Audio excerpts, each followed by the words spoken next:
Veneto, start-up del progetto federale. Lunedì alle 17:30 in Aula Magna al Bossi ritroveranno faccia a faccia Luca Zaia e il ministro Erika Stefani.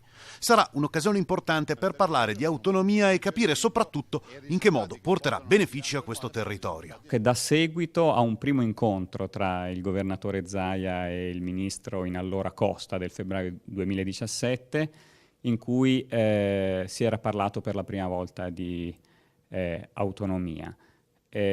Dopodiché c'è stato il referendum e dopo il referendum c'è stato l'accordo del febbraio del 2018 tra Stato e Regione Veneto, e quindi è un modo per far partecipare i cittadini di quello che è, diciamo così, lo stato dell'arte del progetto di autonomia. L'avvocato Fabio Pinelli, presidente dell'associazione Padova Legge, è il promotore di questa iniziativa. È un contenitore culturale che ha lo scopo di aumentare il livello di conoscenze, perché con l'aumento del livello di conoscenze dei cittadini aumenta la partecipazione dei cittadini.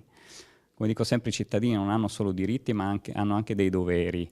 I doveri nascono si concretizzano nel fatto di essere partecipativi alla vita democratica, e la partecipazione non si esaurisce con il voto.